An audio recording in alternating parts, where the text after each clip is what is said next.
Hello guys, welcome back to this channel. In this video, I'm going to show you how to add another video in Capcut. After you import your video to Capcut, then if you want to add another video, you have to choose the place you want to add that another video. You can choose whether it's after the first video or before the first video. If you want to put the video after the first video, you have to scroll your screen like this and then click on this plus button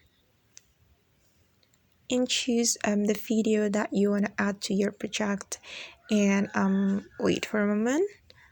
I'm choosing my video. I'll go with this video. Just click on the video like this, and then you have to click add right here.